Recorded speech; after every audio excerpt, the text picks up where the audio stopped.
Salve turma, sejam bem-vindos a mais um vídeo aqui do tópico de compilação de bibliotecas e códigos na linguagem C, aqui do curso Dominando Estrutura de Dados 1. Sou o professor Samuca, já deixa seu like, se inscreva no canal, compartilhe esse vídeo com seus amigos se você estiver curtindo todo esse conteúdo aqui.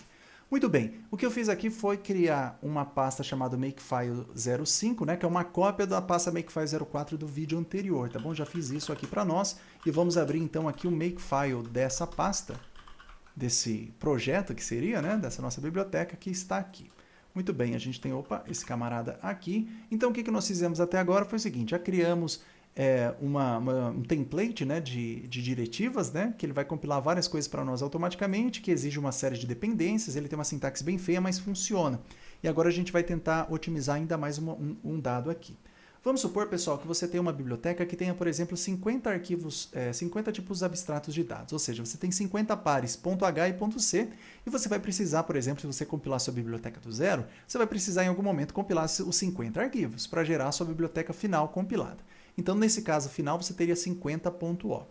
Muito bem, vamos supor que em um dado momento você tem a sua biblioteca compilada pela primeira vez, está tudo bonitinho funcionando, aí você vai num único arquivo fonte, por exemplo, nosso tipo abstrato de dados float underline vector.c, e você muda alguma coisa, né? Ou adiciona coisas novas, ou faz alguma alteração nesse arquivo, de modo que agora você precisa recompilar a sua biblioteca para gerar uma nova versão da mesma, né? Porque o seu arquivo float vector.c foi alterado.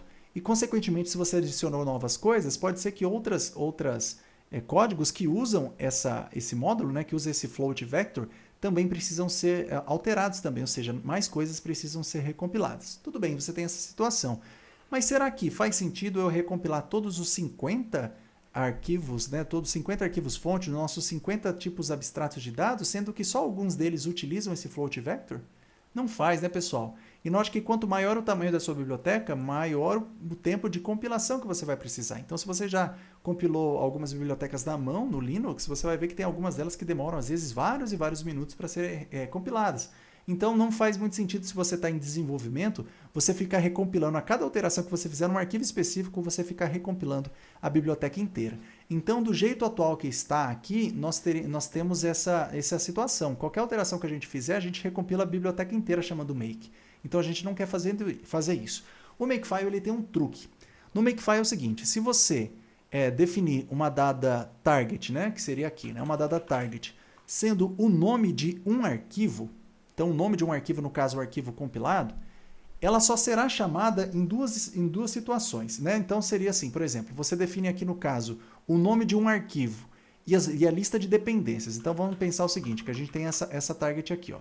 A gente tem a target que vai ser o próprio nome do arquivo completo, né? Que vai ser obj, como que é o nome? É float vector.o.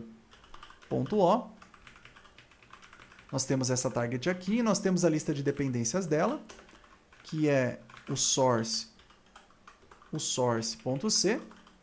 e depois a gente tem o include.h. Então a gente tem isso aqui, né? O include.h, e a gente tem aqui dentro alguma diretiva, algum comando aqui. Então, olha só, pessoal, se você usar agora o nome completo de um arquivo como sendo o nome da sua diretiva, essa diretiva aqui, né? Ela só será chamada, essa target, se, primeiro caso, esse arquivo aqui não existir e a lista de dependências foi satisfeita, então o arquivo aqui da target não existe. Se ele não existe e a lista de dependências ela é satisfeita, ou seja, esses arquivos aqui existem, como a gente viu, né, no vídeo passado, essa diretiva aqui será chamada. Então esse é o primeiro ponto. O segundo ponto, se você chamar essa diretiva aqui e esse arquivo existir, esse arquivo compilado aqui existir, essa diretiva aqui embaixo ela só será chamada se ao menos algum dos arquivos de dependência que você está passando aqui tiver sido alterado depois da última compilação. Então, o que nós queremos dizer aqui? Compilamos uma primeira vez esse float vector.o. Então, o arquivo não existia, então a lista de dependências foi satisfeita, porque esses arquivos existem. A gente gera, então, uma primeira versão desse arquivo aqui. Então, a gente tem como se fosse uma primeira versão de compilação desse arquivo. Aí a gente tenta chamar logo de cara de novo. O que ele vai ver? Bom, esse arquivo aqui, ele existe, certo? Algum dos arquivos de dependência foi alterado? Vamos supor que não foi alterado. Então, essa diretiva aqui ela é ignorada, ela não é chamada. Mas vamos supor que no meio do caminho eu alterei, né, depois de ter compilado uma primeira versão, eu fui e alterei o arquivo floatvector.c.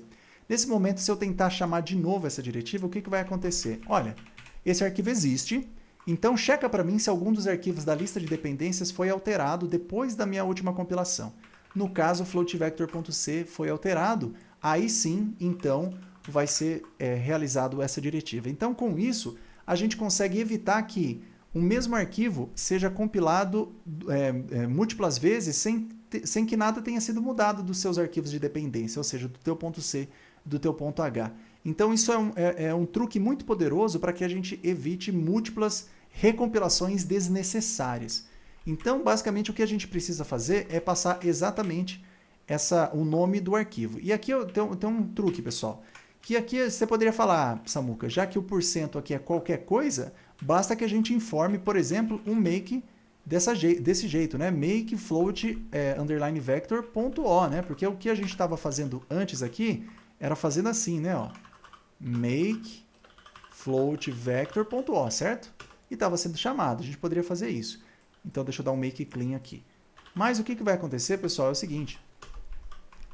Por algum motivo, se eu passar um diretório aqui e depois o nome do arquivo, a nossa diretiva genérica ela não vai funcionar. Esse porcento aqui ele não vai conseguir reconhecer exatamente o diretório, tudo que a gente precisa. Ou seja, a gente esperaria que tudo isso aqui fosse 1%, né? Isso aqui ele vai dar problema. Ele vai dar problema por alguns motivos, né? Na verdade, ele até vai, mas o que acontece? Ó, primeiro que ele está falando... Opa, não é obj, né? Seria .obj. Aqui a gente vai dar alguns problemas, né? Acontece que agora o nosso porcento, na verdade, ele reconhece isso aqui, mas nosso porcento vai valer isso agora. De modo que se ele valer isso, a nossa lista de dependências ela seria assim, ó. Ela seria assim, ó. E não faz muito sentido, né? Não existe esse arquivo aqui. Então, se o nosso porcento agora equivale a essa string aqui, não tem como a gente fazer essa lista de dependências automaticamente. Então, para isso, a gente faz esse truque aqui, ó.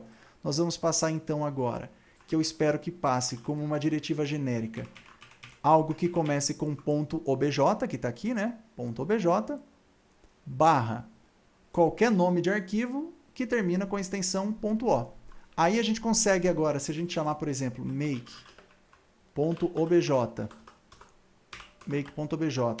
floatvector.o, a gente consegue agora seguir a mesma lógica, reservar o porcento para esse nome aqui.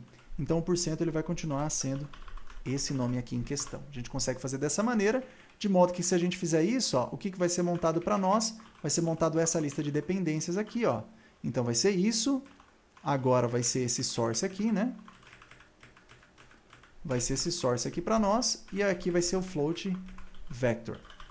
É isso que está acontecendo para nós. Muito bem. Então, agora a gente está passando o nome de um arquivo original, né? Um arquivo compilado, na verdade, e a gente consegue montar os arquivos de dependência automaticamente para nós por essa substituição pelo porcento, né? Então, por isso que a gente tem que fazer esse truque agora. Só que agora a gente tem que mudar um pouquinho uma coisa, né? Aqui, esse símbolo aqui, cifrão menor, significa o primeiro arquivo da dependência, então está funcionando, só que note que agora, esse porcento arroba, que significa o nome da nossa diretiva, se eu colocar aqui o nome da nossa diretiva, ele faria isso, né? Ó. Ele substituiria aqui pelo nome, que o nome da diretiva agora já inclui o obj, né? Então, a gente pode simplesmente aqui, se já inclui o obj, eu ignoro esse obj aqui. Então, agora a gente consegue fazer essa substituição. E agora o que a gente tem que mudar, né? Se nós estamos esperando como target esse prefixo, né, que é o obj, basta que a gente altere aqui, então, ó, na nossa diretiva de compilação, o seguinte, ó. Ao invés de chamar só floatvector.o, a gente chama agora obj barra, né, o que está aqui, né, obj barra floatvector.o e obj barra mytime.o. O que vai acontecer quando a gente chamar isso, vai casar exatamente com essa diretiva aqui. O porcento, nesse caso, vai ser exatamente esse nome float underline vector, que vai substituir aqui nesse porcento, vai respeitar a nossa lista de dependências e vai chamar aqui a nossa compilação. Então, fazendo isso, ó, deixa eu dar um make clean. Eu vou chamar aqui, então, vamos chamar a nossa compilação inteira do nosso programa. Inicialmente, né, nós não temos nenhum arquivo .o, né, compilado. Então, se a gente chamar o nosso make, ele funciona, né? Ó, ele compilou esses arquivos aqui para nós. Ele chamou tudo para nós, né? chamou o que está aqui, que automaticamente chamou essas coisas aqui e compilou para nós tudo que tá aqui. Então agora, pessoal, já existe agora esse arquivo objfloat.o, já existe eles compilados e a gente não alterou nada. Olha só, se eu chamar o make de novo, ele não compila mais aqueles códigos, ó. Ele só compila para nós os programas, porque os programas a gente está forçando que compile todas as vezes aqui na mão, que chame essas diretivas. A gente ainda não criou uma máscara, um template para essa compilação, a gente vai ver isso no próximo vídeo. Então note que como nós não alteramos esses arquivos aqui .o, quando a gente chamou o make de novo, ele não foi chamado, foi ignorado essa compilação, que ganha tempo. Agora vamos fazer o seguinte, ó. Nós temos a lista de dependências, que é o .c e o .h de cada um desses arquivos, então vamos aqui abrir, por exemplo, o nosso include float vector.h, eu vou colocar só um enter a mais, ó, e salvei o arquivo, então o arquivo teve uma alteração. Vamos ver se agora ele vai ser chamado. Então quando eu der um make, o que é para acontecer? Nós já temos ambos os códigos aqui compilados, uma primeira versão, só que para o floatVector.o, nós temos que uma das suas dependências, dos seus arquivos de dependência, no caso aqui o .h, foi alterado. Então, espera-se que essa diretiva seja chamada de novo para compilar de novo esse tipo abstrato de dados. Já o myTime, que não teve nenhuma alteração, não é para fazer nada, não é para acontecer nada aqui. Será que isso aqui funciona? Olha só que bonito. Funcionou. Então aqui o myTime foi ignorado, porque nada mudou, né? Nenhum arquivo dele foi alterado, das dependências dele, mas do floatVector foi alterado. Então foi alterado o include dele, então como era uma dependência, eu chamo de novo aqui a compilação. Então se eu fizer de novo aqui, ó, o make agora nada foi alterado, então nada é chamado para o floatVector aqui na hora da compilação. Se eu fazer uma alteração, por exemplo, no source dele, então o source do floatVector.c, então eu vou dar um enter aqui também, ó. Deu um enter, então agora nós alteramos o arquivo fonte, então alteramos outra dependência, né, que no caso é essa dependência aqui, ó.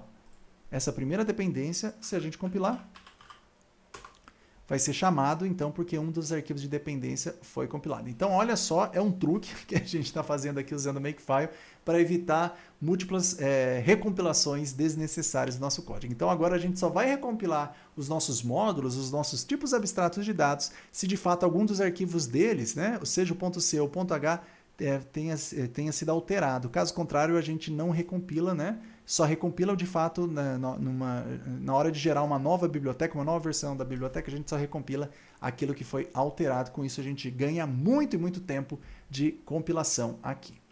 E com isso, pessoal, a gente fecha esse vídeo. Eu acredito que o próximo vídeo será o último dessa parte de compilação. Assim a gente fecha todo esse conteúdo bem valioso de compilação de códigos e bibliotecas em C, nesse caso específico de Makefile, tá bom? Então, se você está gostando, deixa seu like, se inscreva no canal. Nos vemos no próximo vídeo. Até mais. Tchau, tchau.